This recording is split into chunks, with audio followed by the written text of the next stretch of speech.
and all is still go as we monitor our status for it. Good luck and Godspeed. Have you ever had a premonition, a feeling that something dreadful was about to happen? No, Mother, I have not been drinking. Do you happen to have a pair of birds that are just friendly? We all go a little mad sometimes. I have to go back into the past once more, just once more. This is HitchPod, a podcast counting down the 20 best movies of the wonderful 20th century director Alfred Hitchcock. In this podcast, we rewatch a Hitchcock movie and then talk about it. I'm Beachley Manningcroft, and I'm recording this podcast with stolen glasses on. You are not Beachley Manningcroft. But anyway, I am Kat Jones, but I wish I was Erica. And I'm manually cranking up a car engine because this time around we're watching the 17th best Hitchcock movie as voted on by our listeners, and that is Young and Innocent from 1937. Yes, 1937. What happened in 1937, Kat? I remember it well. Well, apparently the Hindenburg blew up. Yeah, that's not a great start to our list, I guess, of 1937 things. No. Perhaps more happily, Yeah. depending on your point of view. Spam was invented 34 years before email. Huh. This is the meat byproduct spam with ham, meat and water and potato starch and sodium nitrite and all kinds of god-awful things in there. So the spam you can eat, but maybe you shouldn't. Perhaps shouldn't eat, yes. Yes. Anyway, we were also in the middle, I guess you had to eat spam because we were in the middle of the Great Depression. Lots of unemployment and people without enough money and enough to eat, and pretty much everywhere around the world, right? Yeah. Well, it wasn't a particularly happy time. Perhaps related to the spam news from earlier, Sir Hans Adolf Krebs, a German biochemist and widely known as the good German Adolf, he was awarded the Nobel Prize for discovering how living organisms convert sugar, fats and protein, and even spam, presumably, to energy-rich compounds that our bodies can use. Oh, good work, scientists. Yes. In literature, the Pulitzer Prize was given to Margaret Mitchell's book Gone with the Wind. And a couple of years later, there'd be a movie made out of that, which I think was slightly successful. Yeah, pretty successful. Probably robbed Hitchcock of an Oscar. Almost certainly. Speaking of movies, we also had the first full-length animated feature film. This was Snow White and the Seven Dwarfs by Disney. It was a massive commercial success. Yes. Do you think Hitchcock should have done an animated Disney film? I think if Hitchcock was around now, he'd be doing animated film. He'd be doing Marvel movies. He'd be loving it. He'd be on the edge of whatever was. Yeah, his version of Snow White would be very interesting, I think. Yeah, Snow White might have been a bit feistier. We would have had some more bumbling antics with the dwarves, no doubt. Yeah, almost definitely. Anyway, we also have the most popular baby names, in the US at least. That was Mary and Robert, and over in the UK, John and Margaret were still hanging on. So it feels like Mary and Robert and maybe John and Margaret. We've been repeating those many times, right? Yeah, it's often been Mary and John in the US, but I think back in this period, Robert was in control. Yeah. Margaret might be a name we hear a little bit later, so we'll come back to that. And Robert, yes. And of course, 1937 also saw the release of Young and Innocent, which Kat is about to recap for you shortly. Okay, so this is a movie that we rewatched. It was only the second time that I'd watched this movie. Anyway, our opening scene sees a famous actress whose name is Christine Clay arguing with her ex-husband, who's a twitchy-eyed guy named Twitchy-Eyed Guy. Yeah, I don't think he usually uses the twitchy-eyed honorific, but he usually just goes by Guy. Yeah. But we know it's short for twitchy-eyed guy. Indeed. Yeah. And the next day, our male hero of the story, Robert, he discovers Christine's body washed up on shore. And so he runs off for help, but as he runs off, two young women see him racing away from the body. And this is enough somehow to cast suspicion on him. And the police bring him in, start interrogating him. And the police also explain Christine was murdered by a MacGuffin. Oh, no. A belt from Robert's missing raincoat.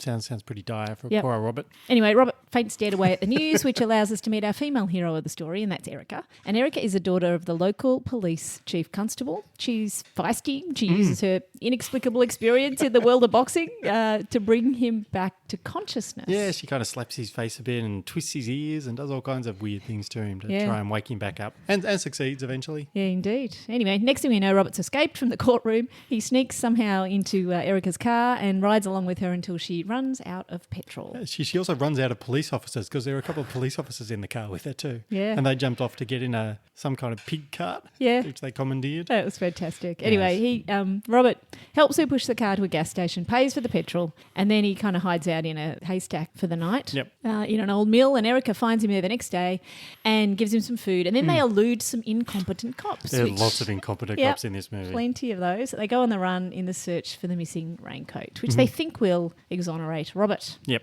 Now, this includes a stop at Erica's aunt and uncle's house for the best scene in the movie, right, Dan? Easily the best scene. My favourite scene by a long, long way. And that's her cousin, her 7-year-old cousin's birthday party. And anyway, eventually Robert and Erica, after they managed to escape the birthday party, they trace the raincoat to a guy called Old Will, who's a homeless China mender. Yes. What is a China mender? Well, Dan? it's not. You may think it's some kind of geopolitical diplomat who specialises in Chinese relations, but it's not that. It's just a person who mends crockery made out of China. So I think Robert kind of gets his attention at one point by dropping a teacup on the ground and breaks, and it's like, we need Old Will coming in. I'd like to make sixpence. Old Will just responds to the sound of breaking china, which is really quite glorious. Can't find Old Will, let's break a cup. Oh, there he is. Pops up all of a sudden. Anyway, the coat, they find the coat. The coat doesn't have the belt. So Old Will kind of informs them he was given the coat by the infamous twitchy-eyed guy who's called Twitchy-Eyed Guy. Yes.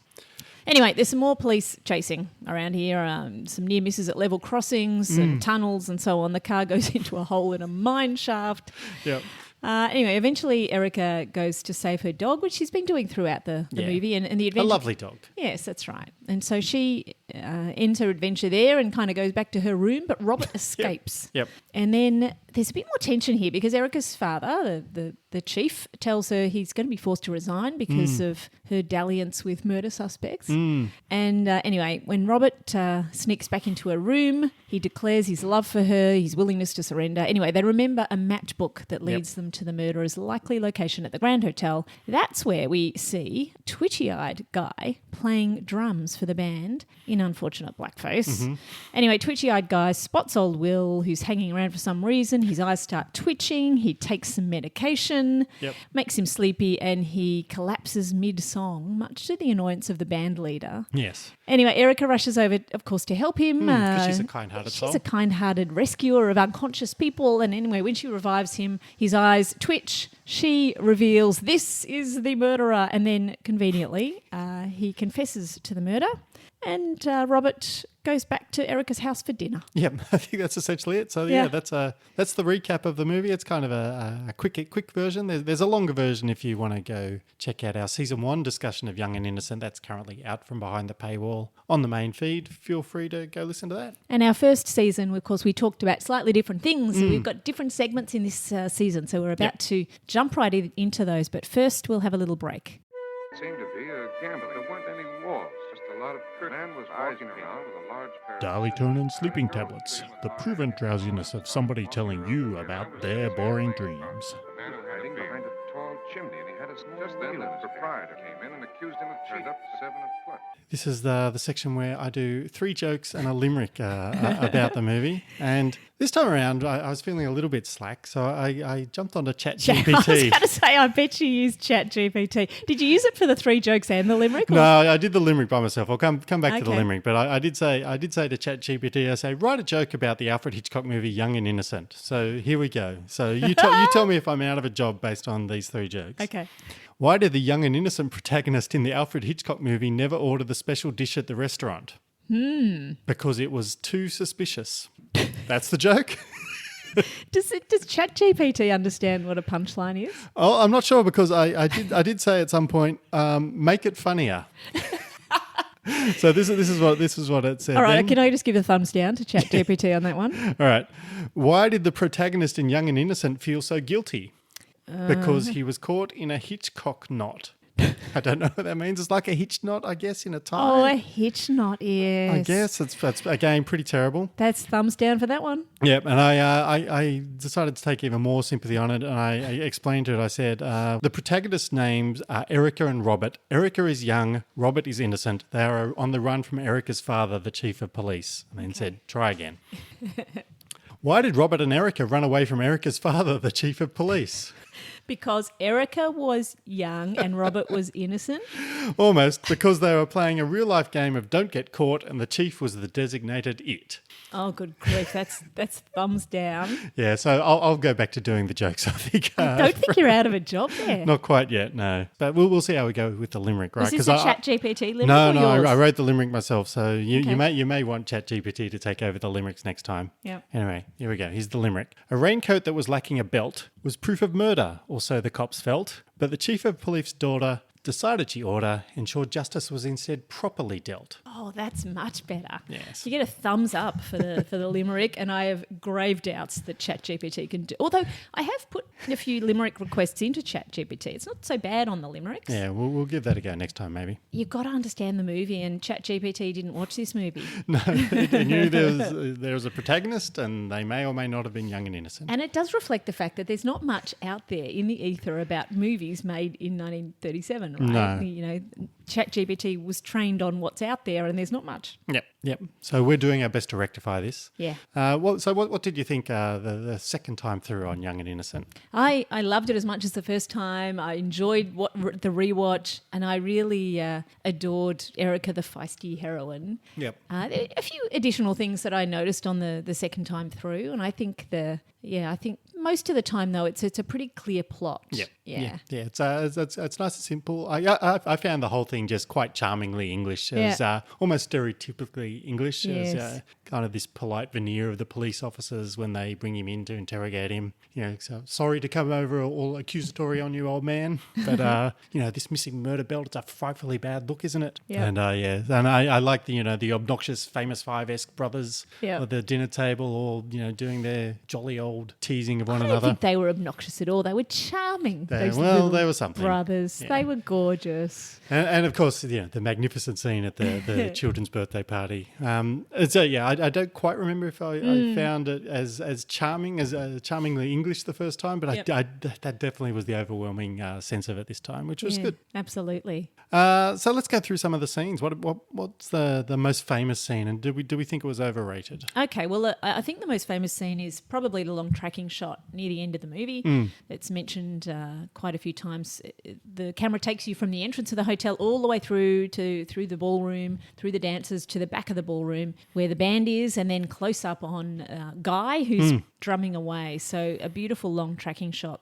And we've discussed some of these other long tracking shots in the past, but that's probably the most famous. And it's not just famous because of the camera work, it's famous because of the unfortunate blackface, which I think makes probably that scene overrated because it doesn't hold up, does it? No, but it also overshadows the entire movie, and I really wish it didn't because people will talk about that and go, oh yeah, but that's the movie with blackface, when really the rest of it is absolutely spectacular. Yeah, you can't do anything about it, but it is very unfortunate that. I think remaster it and remove it. Yeah, I mean you could. Yeah, it wouldn't be that hard, would it? I guess there is a plot point right near the end. They don't recognise him theoretically because of that. I think wipe his makeup off his face. Yeah. So, I mean, he could make him a clown or something, I guess. But I guess you kind of just have to accept that was the sensibilities of the day, as grim as they may be to more modern views. Well, some movies have been taken off the circulation because of any racist overtones. Yep. So I think that you could go back and remove the blackface and just have these guys just playing in the band and they wipe his face and so be it.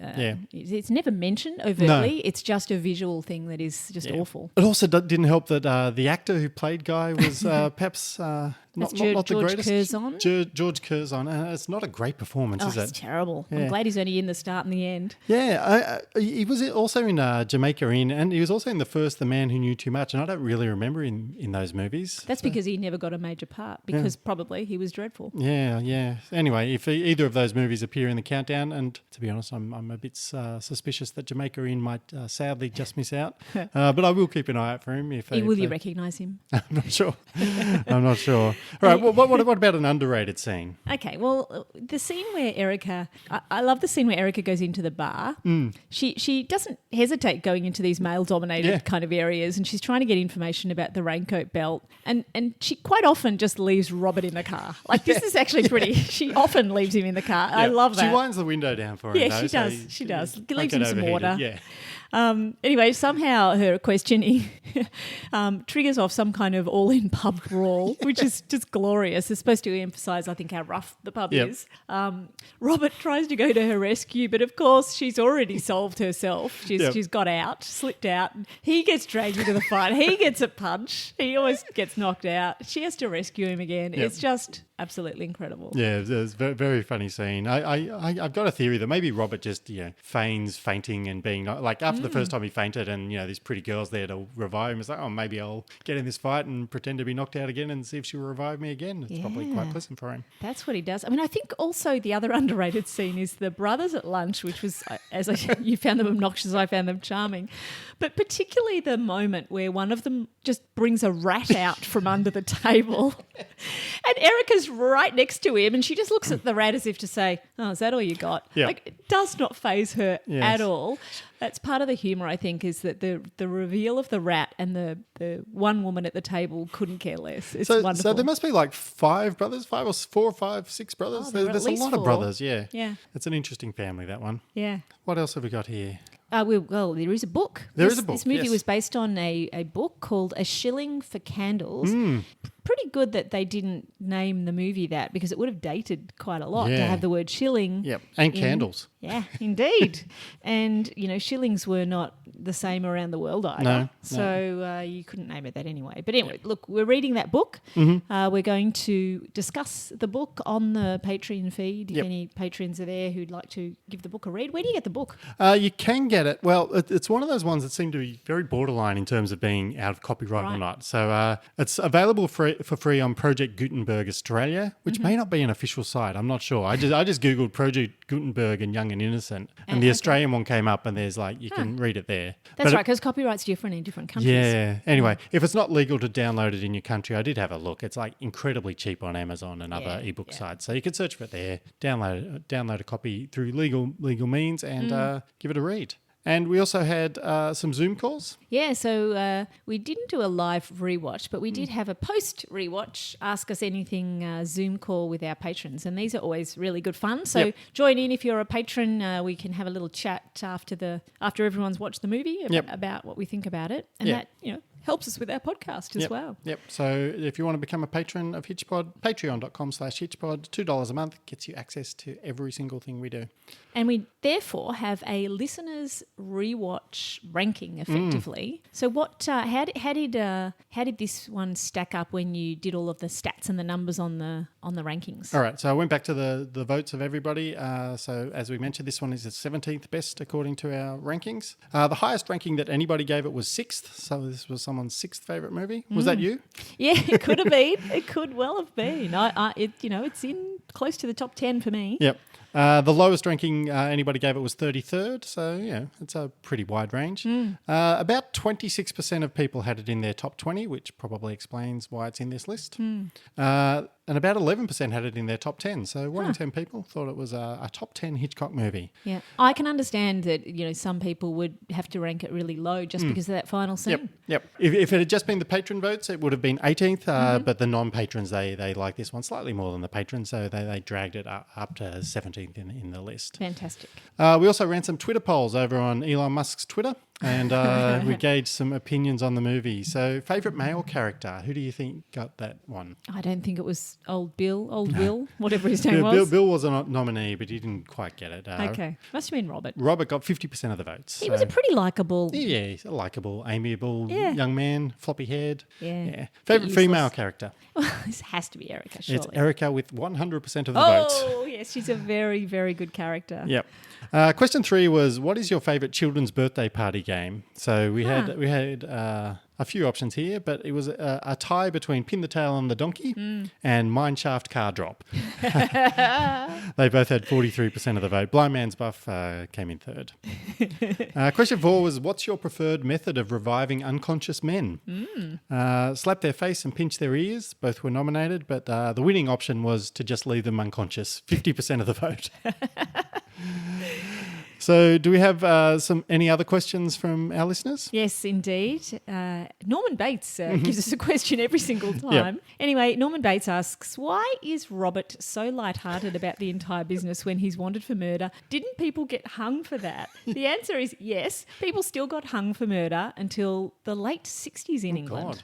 Or 65, I think might have been the last time. So, yes, why is he so lighthearted? It's a very good question. Robert believes in the justice system. He knows he's innocent. It's in the title. He knows all he's got to do, sort this out, find his raincoat. Everyone will go, oh, what a foolish mistake. Yep. It'll be fine. No need to worry. He's Robert. He's a white man. He's never had to worry about anything. White, handsome man. Never had to worry about anything in his life. So, yeah, Robert will be fine. I think you're right there for sure. Okay, so, and it's also... I guess it means that maybe he could be guilty if he's lighthearted about it. He's got away with it before. Maybe. Yeah, maybe. Yeah, I still think he's just cruising along in life. Now, we have another question here from Bianca, and she sent this way email. Thank you, Bianca. What is the modern equivalent of the feisty young girl who can crank cars and rouse unconscious patients? Oh, that's a good one. The problem would be if they get too competent these days, they're dubbed a Mary Sue, and nobody takes them seriously. Is she already a Mary Sue? I don't think so. Maybe she's. I'm never convinced by people's claims of Mary Sue-dom. Yeah, I'm not exactly sure. Do you have any answers? I guess maybe. I mean, any woman in a traditionally male role. I suppose it must have been terribly amusing to have her so competent in the 30s, which is irritating. But you know, it still caused. I think in modern times, it's still quite funny. How incompetent perhaps Robert is. I mean, maybe if she was just a car mechanic or something. There's plenty of roles that are still mostly male dominated. So let's go through our rankings then. You originally had it 11th, and I originally had it 22nd. Would you change your rankings, or do you think 11th, just outside the top 10 is probably right? Might actually go higher. You reckon? For me. I'm not sure where I would really put it, so I'm going to keep it at 11. I'm definitely not dropping it back. It could easily go higher for me. What about for you? You had it 22nd, right? Yeah, I think it might make my top 20 on a second watch. I really did enjoy it. It's very light-hearted fare, but it's such good fun that I find it hard to resist. So I might scrape into my top 20 perhaps. Yeah. And of the 4 movies we've now done the rewatch on in this countdown, where do you rank it? I'm ranking it top. Top what? Ahead of what? The Lodger? Ahead of The Lodger and ahead of Spellbound and ahead of Frenzy. I'm not entirely sure. I'm really tossing up between Young and Innocent and Frenzy. Where was Frenzy for you originally? Frenzy was my... Originally Frenzy was higher on the list. Frenzy was like 18th or something. I can't remember. But, I mean, they've both got really great scenes. I love the potato sack scene in Frenzy and I love the birthday party scene in this one. But I think maybe I'm going to switch my original order on these ones. I think I might give it to Young and Innocent on this second watch, just because of the less nasty vibe. I think it's a more entertaining and not quite as nasty movie. So, yeah, I'm going to pop Young and Innocent top of my list on the rewatch. Yeah, I'm definitely in the camp of if it's got a bit of more comedy in it, I'm more likely to like it. But also, my favourite Hitchcocks are always the innocent man on the run style or the spy thriller style. Yep. So, that's why it's up high on my list as well. All right. Well, speaking of the scene that kind of won me over on this one, we're about to do a deep dive into that very scene, right? Yes, indeed. So here's an audio clip, just a sampling, because it's quite a lengthy scene. So here's a sampling of what was going on in that scene. Auntie, we really ought to be going. Yes, I really think we should. Yes, of course. Would you mind taking these ices for me, please? Oh, certainly, of course. Are these strawberry? Yes, the red strawberry and the white's vanilla, you see. Fancy. What a nice young man that is, Erica. Has your father known him long? Oh, not very. What does he do for a living? A sort of clerk, I believe. Oh, in what? Advertising. He makes up advertisements. What a very uncommon name. What did you say it was? A beech tree Manning cloth. Oh, I didn't see you there. Would you just take those ices to those nurses over there for me? All right. So there we go. So I guess the thing I like most about this scene is how Hitchcock kind of does his usual thing. He's building tension for our main characters, putting them in peril, but it's not, physical peril. It's not, falling down a mine shaft or anything. This is just pure social peril, right? It's, I mean, at any point, the two of them, Erica and Robert, can just get up and leave the party. There's nothing physically keeping them there. But there is the awkwardness of potentially upsetting Erica's, quite fearsome aunt, right? Yeah, that's right. And it is amusing that, again, he's wanted for murder, but, upsetting the aunt would be worse. Yep. The tension, I mean, the longer they stay at this party, the more chance Robert will get caught. Yeah. So there is a lot at stake. And Robert doesn't seem to care too much. No, but I think Erica knows how dangerous Aunt Margaret is because, she's harder to escape than that previously discussed mineshaft hole. She's always asking suspicious questions. She's commandeering them into doing all these small chores that gets them involved in the party, and she just doesn't let them leave. Yeah, it's really fantastic. It's Erica's 7-year-old cousin or something. It's her birthday party. And I don't know, I think if people think Psycho is the most terrifying scene in a Hitchcock movie, they've never been to a children's birthday party, right? No, and not with Aunt Margaret either. So I think she really is suspicious of Robert. I mean, it's hard to know if she's just being nosy about a potential romance for Erica. And she is suspicious though. She tries to, she asks them both the same questions in order to get different answers about his occupation. Yep. She doesn't believe his name. Yes. Perhaps not surprisingly. No. Imagine picking a name like that. Beachley Manningcroft. That's a bit of a subversion of the "My name is John Smith," right? Yeah. It's beautiful. Yeah, it's very good. I think you're probably right. I think she is suspicious, but she could just as easily be, is this man worthy of my niece? Like it could be that kind of suspicion. Like is she making up a job for him because he's, some cute bum that she's found? Yeah, that's right. Anyway. But she does call the police. She calls the chief of police, doesn't she? Call Erica's father at some point as well. That could just be gossip as well. Yeah, who is this? Did you know about this man? And is his name really Beachley Manningcroft? Yes. Anyway, good old innocent Uncle Basil, no suspicions whatsoever. Yep. He just wants the lovebirds to escape in his mind, right? Yeah. So he ultimately comes to the rescue. He unlocks the socially acceptable way for them to get out of there by blindfolding his wife. So he basically starts a game of blind man's buff and puts the blindfold on her and then just ushers them out the door. Yeah. Aunt Margaret was played by Mary Clare. So the actress Mary Clare was one of Noel Coward's leading ladies and appeared in several of his plays, and she was a good character actress, and Hitchcock really loved her, and Basil. Basil's whose name was Basil, right? Basil was played by Basil Radford, So Hitchcock, he clearly loved both of them because they were both in his next movie, right? Yeah. She often portrayed mature ladies with, strength of character, a bit autocratic. Yep. And I think that, they were back in The Lady Vanishes. Yes, yep. And they were glorious in that as well. So anyway, it's easily the best scene of the movie for me. It's funny and tense at the same time, which that's really hard to do. Really hard to do. Yeah. Hitchcock pulled it off, and I'm still baffled by the idea that the US version cut the scene out. It's very weird. It's I know US distributors do weird things. They changed Harry Potter from Philosopher's Stone to Sorcerer's Stone so people wouldn't get confused, but this is weirder than that. It is. There must have been some crazy reason which we couldn't detect by doing some research of why they might have cut that particular scene out. I mean, I guess it's self-contained. It doesn't impact the rest of the story, and if you wanted to cut minutes out of this movie, I don't know why you would. Long. Yeah, it's a short rockets movie. Along, yeah. Anyway, that's a silly scene to cut out because it's by far the best scene of the movie. Yeah. It's delicious, but I find the ingredients are somewhat mystifying. What do we put in our potatoes to make Frenzy potato chips so tasty? We'll never tell. Frenzy potato chips. Share them with that someone special you've just met. All right, before we get to our Hitchcock do-over segment, happy birthday to Shadow of a Doubt, which turns 80 this month. Wow, 80 years old, Shadow of a Doubt. And I Confess turns 70 next month. And we may see both one of those movies in the top 20 countdown a little bit later. We'll have to see that. Could easily happen.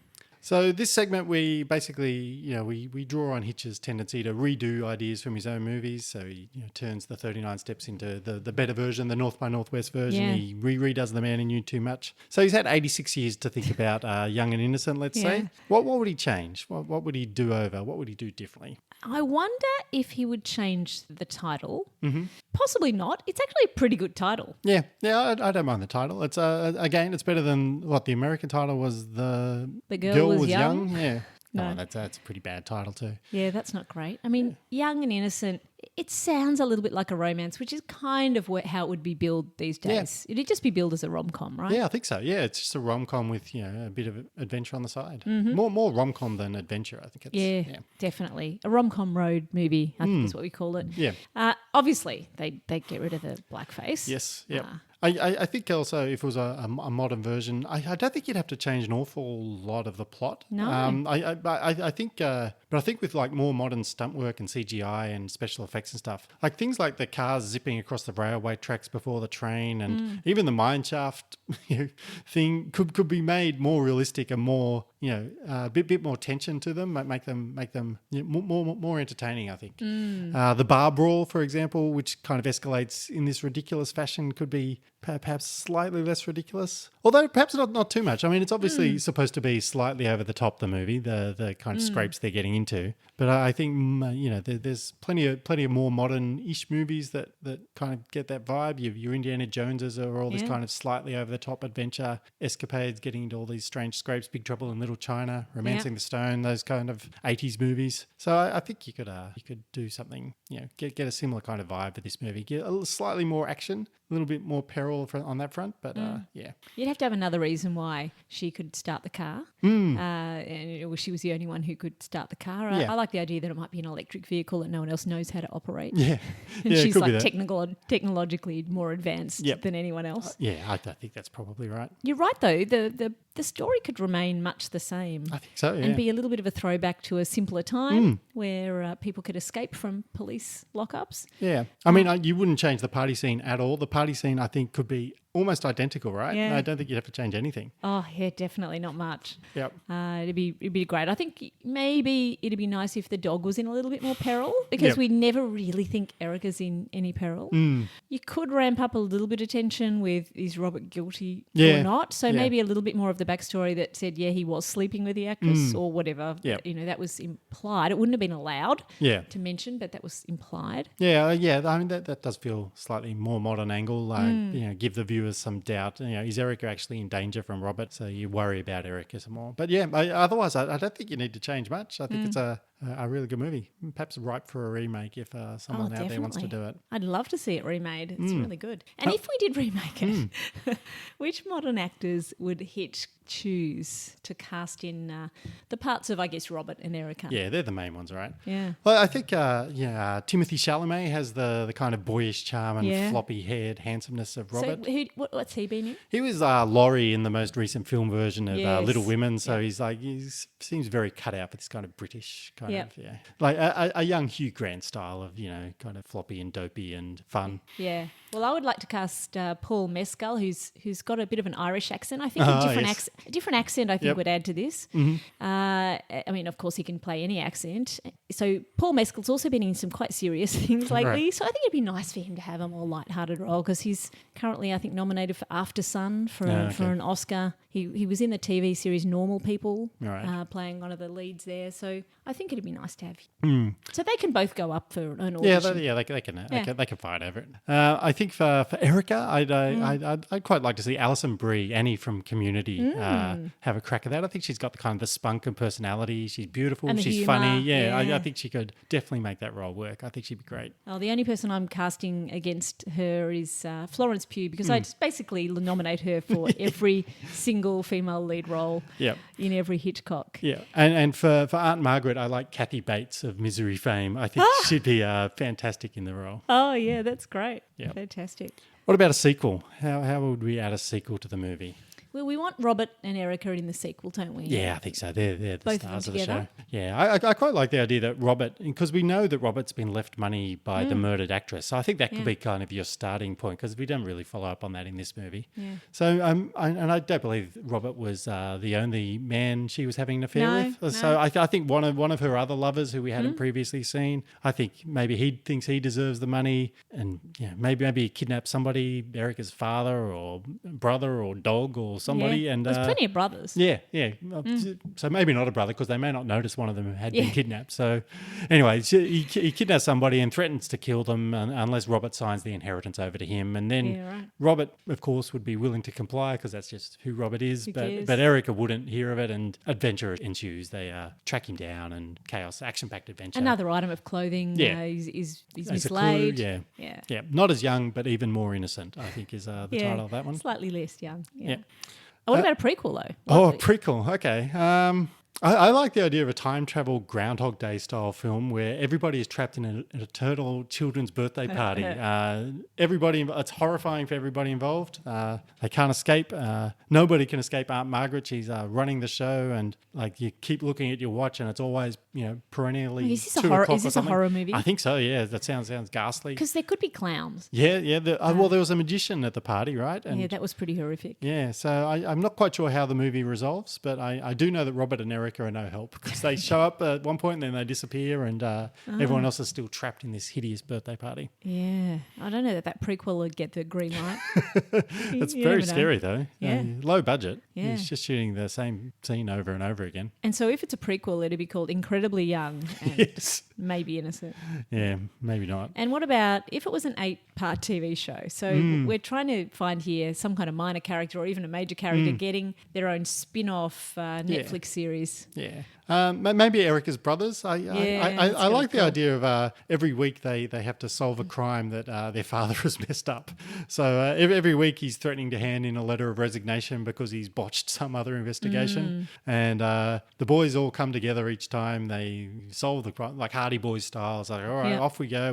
We'll sort it all out. I think you'd have your key set being the dinner table. They'd all discover the case at the beginning of the episode. The father says, "Oh, I can't work this out. It's too hard. I better get my old letter of resignation out." And the boys say, "Not so fast, Dad." Off they go and investigate, and then they get puzzled too. And then Erica shows up at the final dinner party and gives them the clue they need to actually unravel it. And indeed, that's basically. I think I'd watch that. I think that's fantastic. The other spin-off that I thought of might be Erica and Robert just in everyday life. Once they get together, and Robert is basically just helpless and hopeless on every single task of daily living. This is a sitcom, right? Yeah, this is a sitcom. And Erica repeatedly bailing him out for some other dreadful thing that he doesn't know how to do, and I think he's unconscious in every single episode at some point. So this is like Everybody Loves Raymond. It's Everybody Loves Robert, right? Yes. It's just like this doofus guy, competent wife sorting him out. Definitely. But we can't watch any of those prequels, sequels or TV shows. So what if we love this movie? What else could we send the listeners off to watch? All right, so according to Google, if you enjoyed Young and Innocent, you will also like the following 3 movies. So the first one on the list is The Lovebirds from 2020.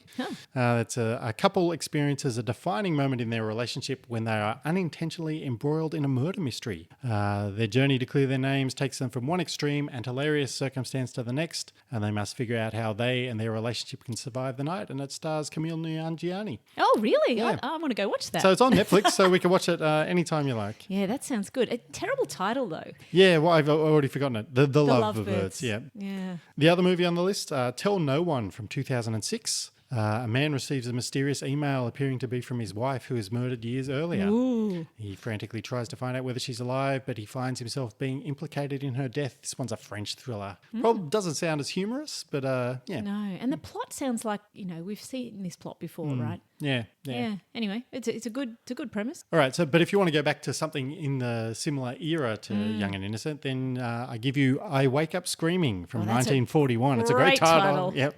So, in I Wake Up Screaming, a young promoter is accused of the murder of Vicky Lynn, a young actress he, quote, discovered as a waitress while out, ex-actor Robin Ray and gossip columnist Larry Evans. It's some kind of film noir. It stars Betty Grable, Victor Mature and Carol Landis.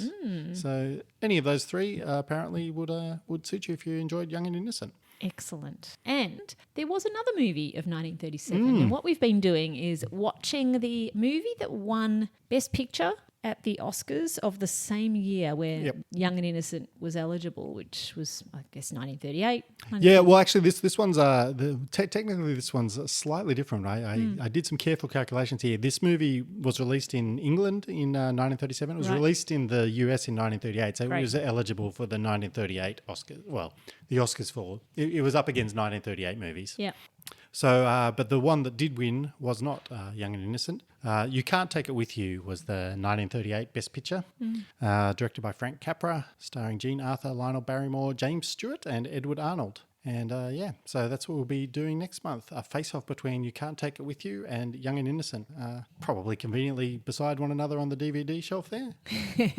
Fantastic, though. This movie is also wonderful. Yeah. And this is effectively a rom-com similar style. Okay. So I think it's going to be really fun to watch this. We really encourage people to go away and have a look at this one. And then we face them off which one was better, in our opinion. Yeah, so we'll go through all the major categories, Best Picture, Best Director, Best Actor, Best Actress, and we'll see if Hitch was robbed by the Academy. But until then, I'm Dan Lipke, taking medication to cure my twitching eyes. And I'm Kat Jones. I'm crawling out of a collapsing mine shaft. Thank you for listening to HitchPod. Please come and talk to us on Twitter at HitchPod Tweets or on Facebook by searching for HitchPod. And you can also email us directly at feedback@hitchpodonline.com. And if you want more Hitchcock content, please consider becoming a HitchPod supporter. Just go to patreon.com/HitchPod. And for as little as $2 a month, you can get access to our Season 1 coverage of every single Hitchcock movie, as well as bonus episodes on Hitchcock-esque movies. Invitations also to watch live rewatches and much, much more. Now, we really should be going. Very well, my dear. It was nice of you to come. It's a pity you have to go so soon. I've had such an interesting talk with your friend, Mr. Manningcroft.